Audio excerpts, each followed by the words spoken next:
Morto.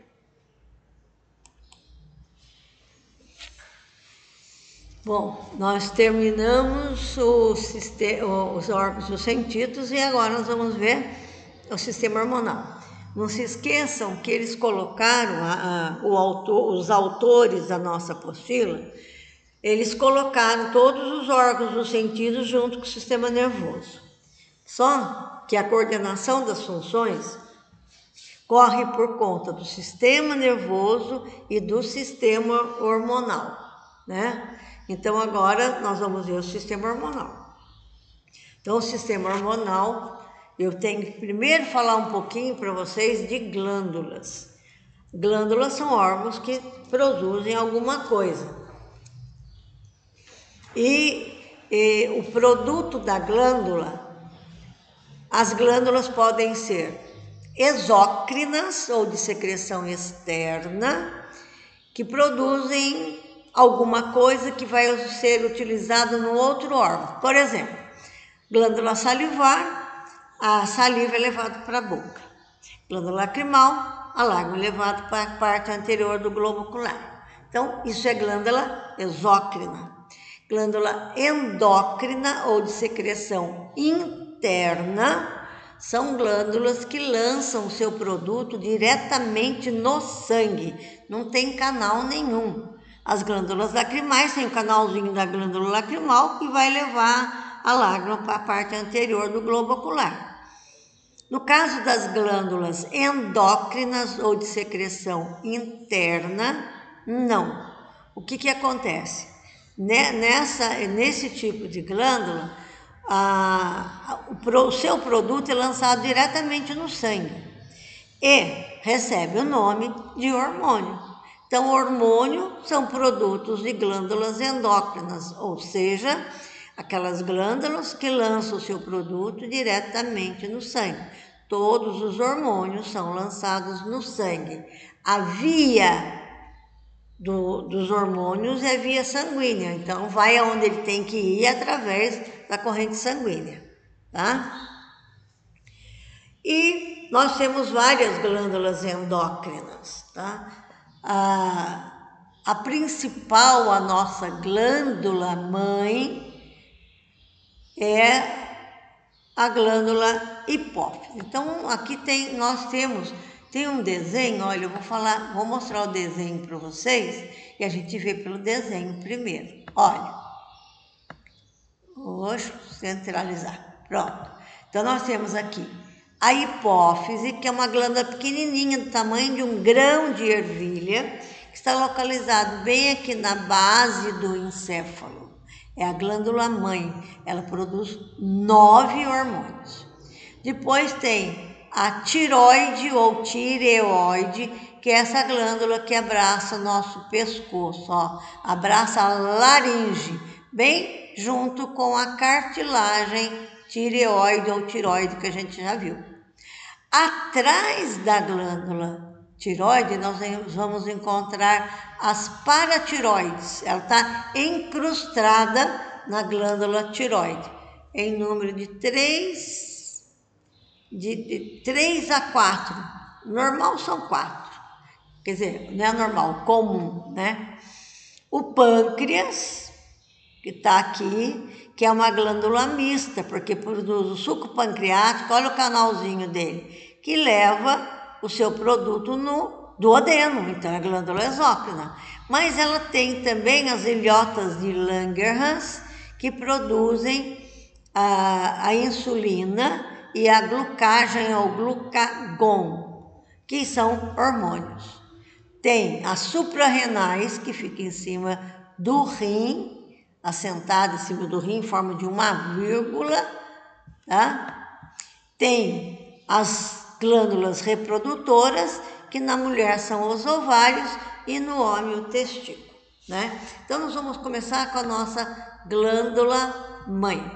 A nossa glândula mãe é, então, a hipófise. A hipófise está localizada na base do encéfalo,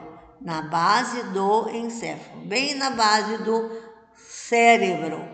E ela é protegida porque nós chamamos de célula túrcica. O que é a célula túrcica? É uma concavidade do osso esfenoide. Então, o osso esfenoide, essa célula túrcica, abraça, protege a hipófise. E ela, então, é considerada, apesar do seu tamanhinho, ela produz 9 hormônios.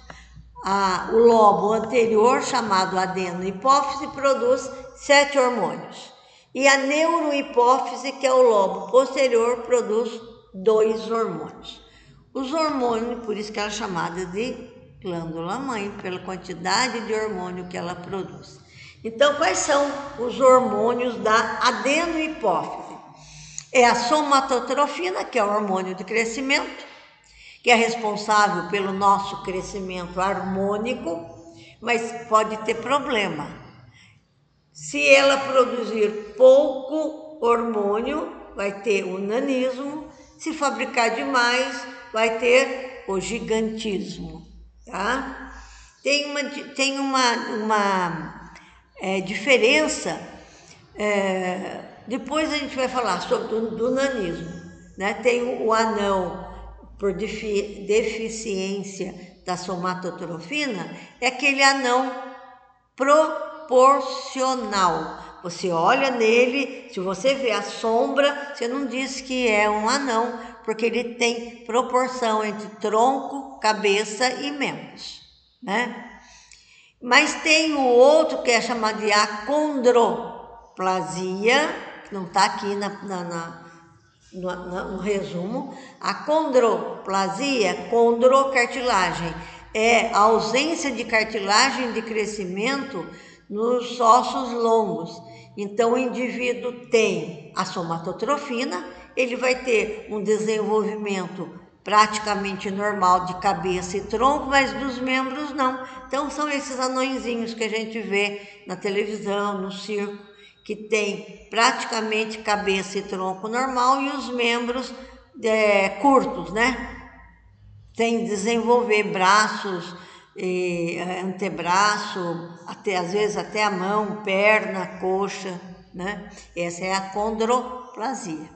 Agora, no caso da somatotrofina, a deficiência, vai dar o nanismo, que é o anão proporcional, tá? O gigantismo é o excesso. Claro que o nanismo e o gigantismo ocorre na idade de crescimento, tá? Se ocorrer depois que já cresceu, não vai ter nanismo. Se ocorrer depois que já, se tiver a mais, também não vai ter o gigantismo. Nanismo e gigantismo ocorre na idade de crescimento. Se na idade de crescimento faltar o hormônio, dá o nanismo. Se na idade de crescimento tiver muito hormônio, somatotrofina, vai dar o gigantismo. Na idade adulta, se faltar, não vai fazer muita diferença, no caso do desenvolvimento. Mas, se tiver muito hormônio, vai dar a acromegalia. E essa acromegalia na idade adulta é o crescimento exagerado das extremidades. Então, crescimento do pé, da mão, do queixo, do nariz, da orelha, do cotovelo, né? Esse é acromegalia, bem característico. Você olha na pessoa, até pela face, você já vai ver que ela tem acromegalia. Tinha um gigante que ele continuou tendo excesso de hormônio, parecia, não lembro o nome dele, parecia na televisão, ele foi jogador de basquete, depois parecia sempre lá nos programas do Didi, né? Dos Trapalhões. Não sei se ele ainda está vivo, mas ele sempre aparecia. Então, somatotrofina é hormônio de crescimento. Excesso na idade de crescimento, gigantismo. Falta, deficiência na idade de crescimento, o nanismo. Excesso na idade adulta, acromegalia, crescimento exagerado das extremidades. Depois tem a tirotrofina. Veja bem, tirotrofina, paratirotrofina, hormônio adrenocorticotrófico, tudo está relacionado com as outras glândulas, porque a glândula, a hipófise, ela comanda as demais glândulas. Então, a tirotrofina vai fazer com que a tireoide trabalhe normalmente. A paratirotrofina vai fazer com que vai controlar o funcionamento das paratiroides. O adrenocorticotrófico vai controlar o funcionamento normal das suprarrenais. Prolactina, veja bem, relacionado com leite. A prolactina é o hormônio lactogênico, vai estimular as glândulas mamárias na produção de leite, e isso vai acontecer na gestação até a criança nascer, e aí vai até a amamentação. O hormônio folículo estimulante vai estimular a produção de espermatozoide, a produção de óvulo e a produção de estrógeno ou estrogênio. Então, ele vai estimular lá o testículo a produzir espermatozoide. No caso da mulher, vai estimular o epitélio germinativo do ovário para produzir óvulo. Produzindo óvulo, também o folículo ovariano vai produzir o estrógeno. Então, ele vai também estimular a produção de estrógeno, porque ele vai estimular, o nome já diz, folículo estimulante. O luteinizante vai estimular a produção de testosterona e a maturação do óvulo, que a gente chama de ovulação. Com a ovulação, o óvulo sai do folículo, aí começa a produção de progesterona. Então, o hormônio folículo estimulante estimula o testículo na produção de espermatozoide, o ovário na produção de óvulos e de estrógeno. Estrógeno é o hormônio feminino básico, tá? Hormônio feminino básico, responsável pelas características sexuais secundárias. O luteinizante vai estimular o testículo a produzir testosterona, então no homem, que é o hormônio masculino básico, responsável pelos caracteres secundários masculinos. E na mulher, estimula o ovário na ovulação, que é a maturação do óvulo, e produção de progesterona, que é o hormônio do ciclo menstrual. Tá? Então, tá aí os hormônios da adenohipófise: somatotrofina, tirotrofina, paratirotrofina, adrenocorticotrófico, prolactina, folículo estimulante e luteinizante. Então, vejam que as paratiroides estimulam todas as outras glândulas praticamente, né? Depois, nós temos a neurohipófise, que produz 2 hormônios. Deixa eu ver se eu consigo. Não consigo. Queria juntar mais, mas tá bom. A neurohipófise é o lobo posterior. A adenohipófise é o lobo anterior. A neurohipófise é o lobo posterior. Está conectado com o sistema nervoso, a neurohipófise. Produz 2 hormônios. A oxitocina, que é responsável pelas contrações uterinas no momento do parto, também na eliminação da menstruação, viu? E a liberação do leite, né? Da glândula mamária. Quando está na hora de amamentar, começa então a sair o leite da mama, né? E o hormônio ADH, que é o hormônio antidiurético, que é a vasopressina, que eu falei dele para vocês na aula retrasada, quando eu falei da filtração dos néfrons, lembra dos néfrons? Então, quando eu falei dos néfrons, Estou dando aula. Quando eu falei dos néfrons, eu falei da vasopressina, que ela estimula a reabsorção de água. E que o álcool, ele inibe a reabsorção. Então, tem gente que pensa que tomar cerveja vai limpar o rim, porque lá está perdendo água que deveria ser reabsorvido pelos túbulos renais, tá? Então, esses dois hormônios são produzidos relacionados com o sistema nervoso, tá? Tá aí. Os dois são produzidos praticamente no hipotálamo e armazenados na neurohipófise, daí o nome neurohipófise. Depois vem a glândula tiroide. A glândula tiroide é uma glândula em forma de H, fica no pescoço, abraça bem a cartilagem tiroide, tá? Ela produz os hormônios tiroxina, triodotironina, que eu falei para vocês lá quando eu dei os sais minerais, que eu dei o iodo, eu falei. A triodotironina, tiroxina, que age no metabolismo celular. Então, elas vão estimular o metabolismo celular, fazendo a célula trabalhar. Então, se faltar, o que vai acontecer? A célula vai trabalhar pouco. Se tiver muito, a célula vai trabalhar muito, né? E a tirocalcitonina, junto com o hormônio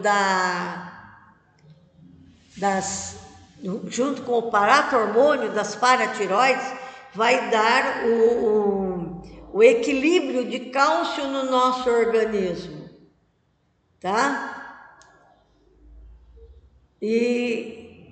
Então aí tem, se tiver um hipotireoidismo, o que vai acontecer? A célula não vai ser estimulada, vai diminuir o metabolismo. Então, tudo que a pessoa come, ela vai transformar em gordura, tá? Então, esse é o hipotireoidismo. A pessoa, então, ela é bonachona, é parada, a célula trabalha pouco. E o hipertireoidismo, quando tem muito hormônio tiroxina e triodotironina, então o que vai acontecer? Vai estimular muito a célula vai trabalhar muito. Então a pessoa é um mosquitinho elétrico, ela é elétrica, né? Então irritabilidade, nervosismo é irritabilidade, e palpitação, come muito e não engorda. Tem gente que come muito e não engorda, que é de ruindade mesmo, né?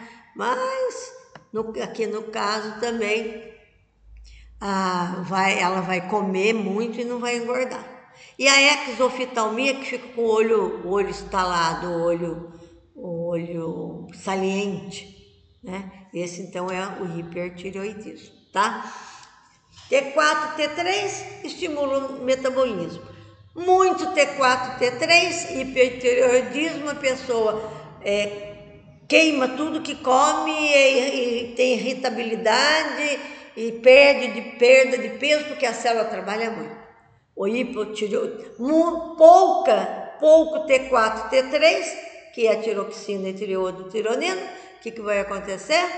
A célula vai trabalhar pouco, metabolismo lento, tudo que come, ela guarda na forma de gordura, então ganha peso, é molenga, sonolenta e pode ter bócio. Bócio é papo, né? É muito difícil a gente ver hoje em dia isso, mas eu conheci pessoas assim, tá? As paratiroides são 4, normal, né? Não é normal, comum é ser 4, mas pode ser 3. Elas estão incrustadas, aderidas na parte posterior da tiroide. A tiroide tem a forma de um H, né? Então, os dois braços do H vão para trás da laringe. E lá atrás a gente encontra grudadinho na tiroide as paratiroides. E elas produzem o paratormônio. O que o paratormônio faz? Ele aumenta o nível de cálcio no sangue.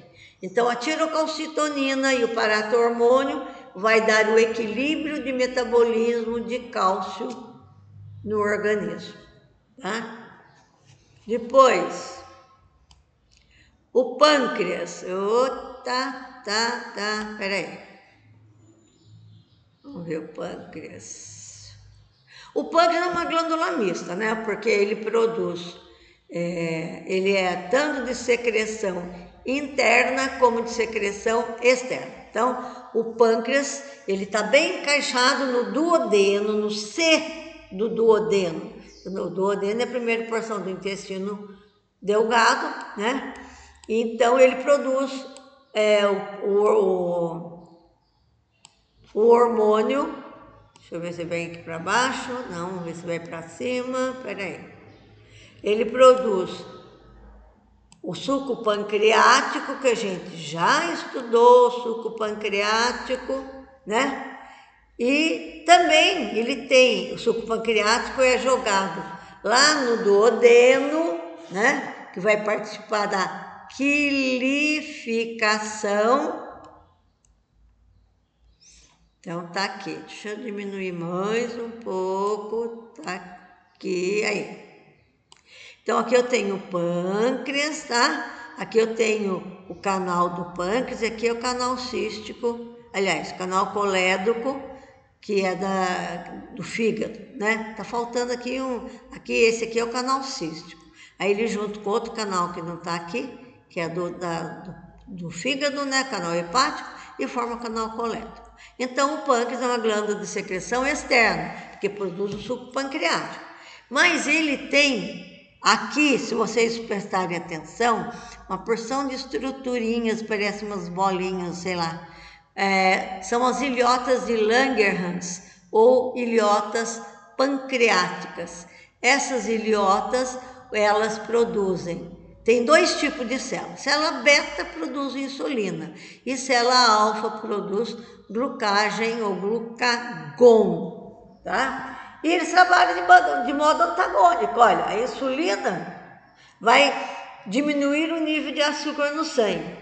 E o glucagon ou glucagem vai aumentar. Então, os dois juntos trabalhando bonitinho, vai dar o equilíbrio de açúcar no sangue. Vocês sabem que é muito comum, né? A diabetes mellitus. Não tem aqui? Devia ter colocado. Não.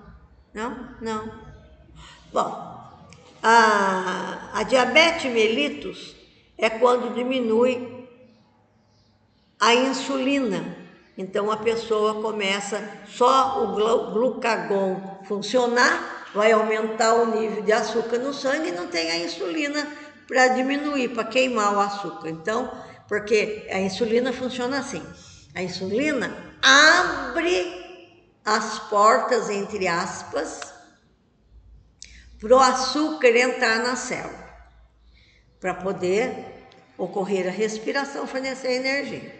Se não tem, se diminui a insulina, o açúcar não entra, fica tudo no sangue. Então tem no sangue, mas a célula precisa e não tem. Essa é a diabetes mellitus, que é uma doença hereditária. Então, quem tem gente em casa com isso, fica alerta que pode ter. E a manifestação da diabetes normalmente é depois dos 40 anos, mas pode acontecer de ter antes. Pode acontecer de ter criança, eu já conheci criança com 2 anos com diabetes. Eu tinha uma amiguinha minha adolescente que tinha diabetes, e ainda tem, né? Porque agora ela já está adulta. Então, é uma herança hereditária, tem que conviver com ela.